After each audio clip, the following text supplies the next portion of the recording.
제가 신학교 다닐 때 저에게는 두 가지 해결해야 할 문제가 있었습니다.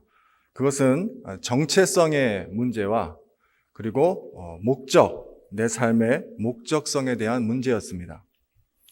이것은 다른 말로 나는 누구인가에 대한 문제이며 또 나는 무엇을 위해 살아야 하는가의 문제이기도 하였습니다. 저는 흔히 얘기하는 모태신앙에서 자랐고요. 또 교회에서 신앙 교육을 받고 교사와 성가대 등을 하는 흔히 얘기하는 교회의 열심인 그런 학생이었습니다. 그러다가 일반 대학에 들어가서도 기독교 동아리에 들어가서 거기서 봉사하면서 양육을 받았습니다. 제가 대학교 때 속한 동아리는 근본주의는 아니었지만 그래도 매우 보수적인, 아마도 지금 생각해 보니까 침례교라든가 장로교 중에서도 총신대학교 그쪽 그런 분위기에 가까운 그런 분위기의 소위 복음주의 동아리였습니다. 거기서 2학년 때 나의 하나뿐인 인생을 가장 중요한 일을 위해서 살아야 할 텐데 그것이 무엇일까 이렇게 고민하게 되었고 결론적으로 예수님께서 하신 일을 하는 것이다 라고 생각을 하였습니다. 그래서 신학교에 가고자 결심을 했지요. 드디어 부푼 꿈을 안고 신학교에 와서 1학기 때 수업을 듣게 되었습니다. 교수님들의 강의 내용은 신기하기도 했습니다. 또 그렇지만 처음 제가 가졌던 기대와는 사뭇 많이 달랐습니다. 저는 교회 교육의 연장선상에서 은혜와 성령 충만한 수업을 기대했는데 매 시간마다 학문적인 이론을 배우느라 혼란과 시험의 연속이었습니다. 급기에 저는 어느 교수님의 기말고사 시험지에 하지 말아야 할 부끄러운 일을 저지르고 말았습니다. 그것은 문제의 답을 적어야 할 답안지에 교수님은 구원의 확신이 있습니까? 라고 하면서 교수님의 신앙과 수업의 내용에 항의하는 편지를 쓴 것입니다. 저는 이렇게 혼돈 속에서 대학원 1학기를 마치게 되었고 내가 과연 신학교에 잘 온 것인가? 또 우리 대학 때 동아리 선배들이 감리교 신학교는 사탄의 신학교야, 가지 마. 이렇게 얘기한 것들이 계속 제 뇌리에 맴돌았습니다. 그러나 이런 혼돈의 시간은 학기를 거듭하면서 제게 큰 양약이 되었고 유익을 주었습니다. 드디어 졸업을 할 때 저는 입학 전과는 사뭇 많은 다른 사람이 되었습니다.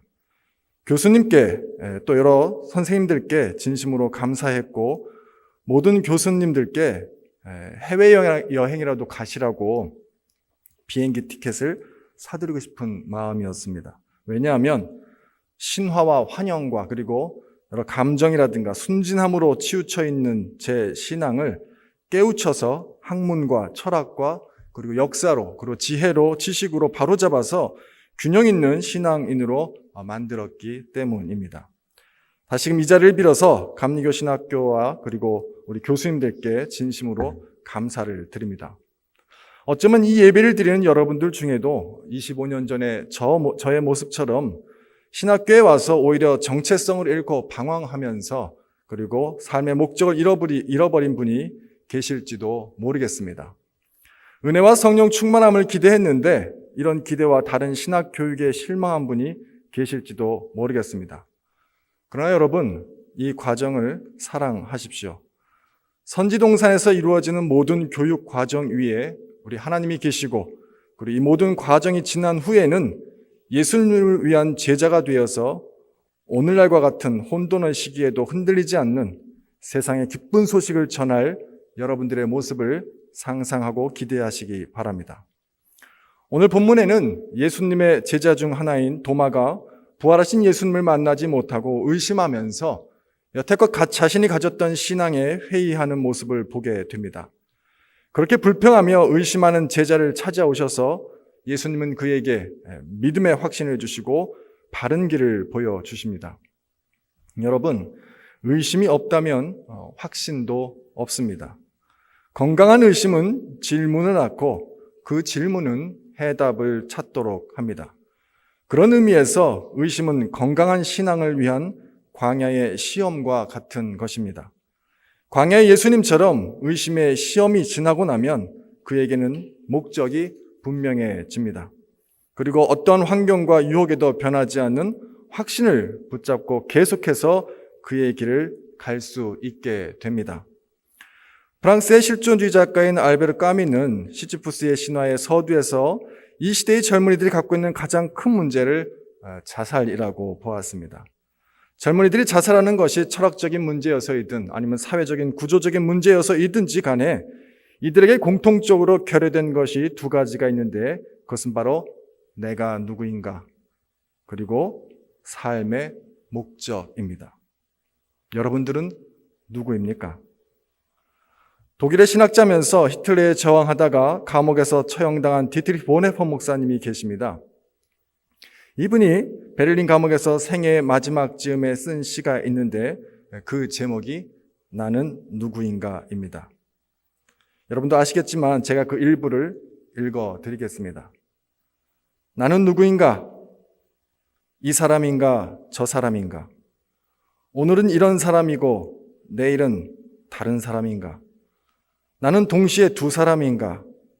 다른 사람 앞에서는 위선자, 내 자신 앞에서는 경멸받을 슬픈 약자인가? 아니면 이미 성취된 승리로부터 혼돈 가운데로 도망치는 내 속에 여전히 살아있는 패잔병 같은 그 무엇인가? 나는 누구인가? 이 고독한 질문이 나를 조롱하는구나.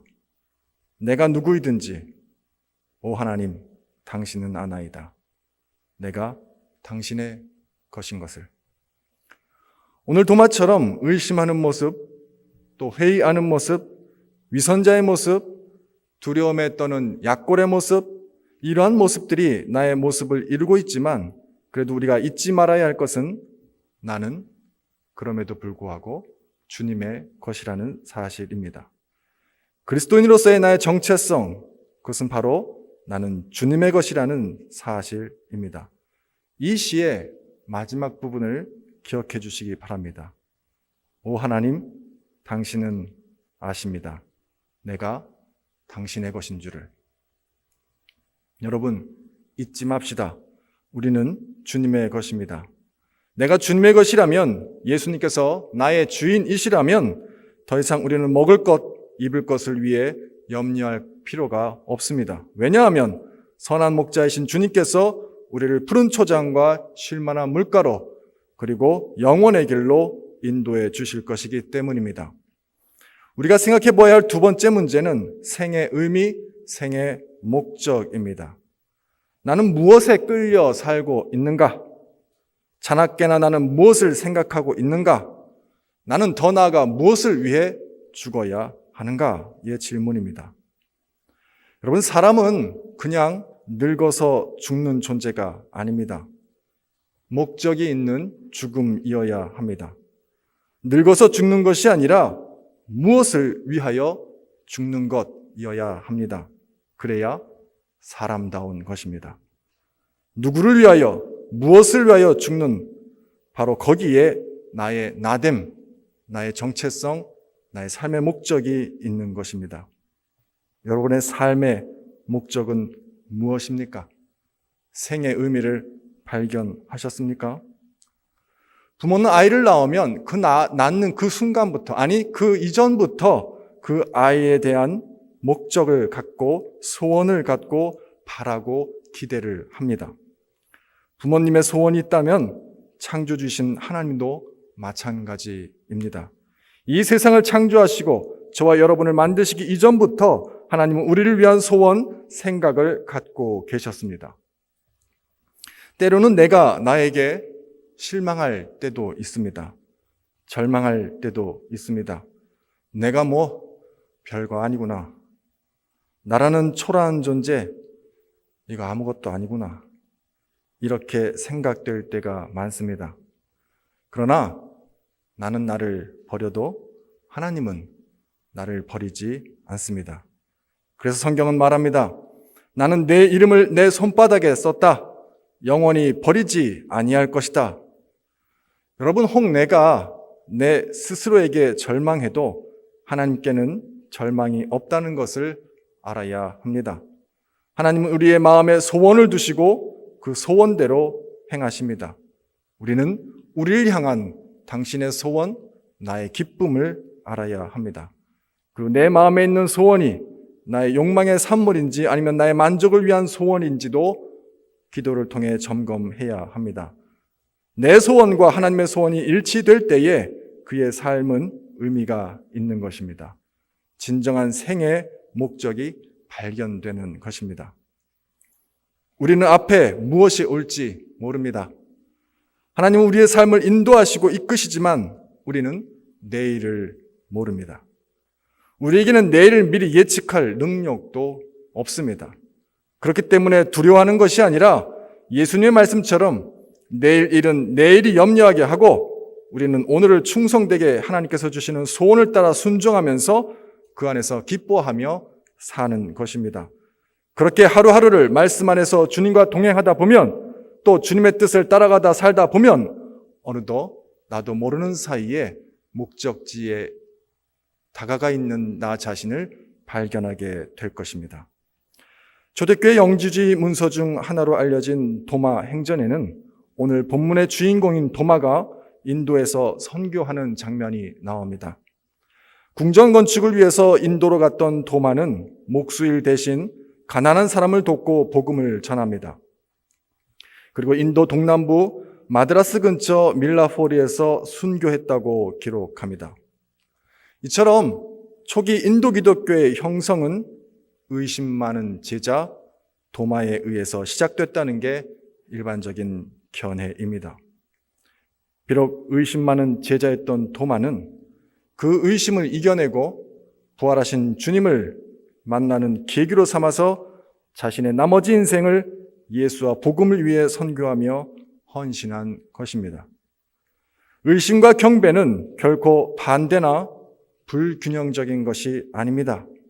그것은 도마뿐만 아니라 다른 제자들 안에서도 마지막까지 공존했습니다.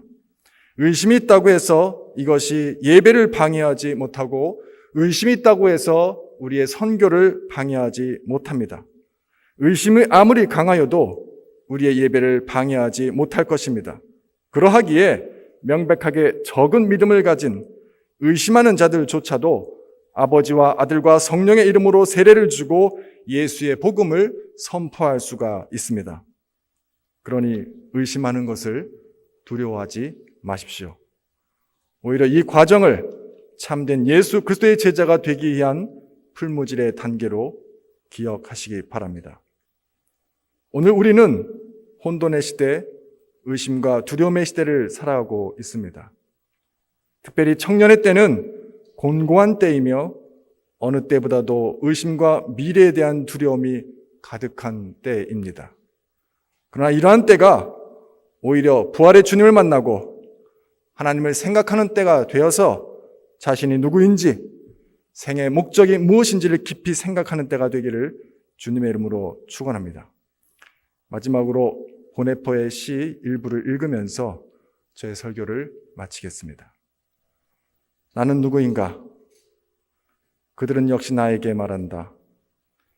내가 불행한 날들을 참아내기를 한결같이 웃으면서 당당하게 늘 승리하는 사람 같다고. 남들이 말하는 내가 참 나인가? 내 스스로 아는 내가 오직 나인가? 새장 안에 있는 새처럼 불안하고 동경하고 병들고 손으로 내 목을 누른 것 같이 숨 쉬려고 헐떡이고 색깔과 꽃들과 새들의 소리를 그리워하고 친절한 말과 이웃을 목말라 하며 큰일이 일어나기를 고대하면서 뒤척거리며 멀리 있는 친구들을 위하여 무기력하게 떨고 기도와 생각과 창작에도 지치고 허망해지며 기진하여 모든 것의 이별을 고하려고 하는구나. 나는 누구인가? 기도하겠습니다. 하나님 우리 아버지시여, 우리는 내가 누구인지도 모른 채 평생을 살 뻔했습니다. 나의 생의 의미도 발견하지 못한 채 의심과 두려움과 질병으로 괴로워하며 살 뻔했습니다. 어떠한 상황에 처한다 하더라도 난 주님의 것이라는 사실을 잊지 않게 하여 주시고 내 안에 주신 하나님의 소원과 목적을 잘 깨달아 매일 주님을 의지하며 은혜 안에 살아가게 하옵소서. 오늘 예배하는 감리교신학대학교 당신의 자녀들이 혼돈과 공허함이 만연한 세상에 참 길과 빛의 역할을 하게 하시고 우리 안에 거하시는 부활의 주님의 능력을 힘입는 거룩한 주의 제자가 되게 하옵소서. 예수님의 이름으로 기도합니다. 아멘.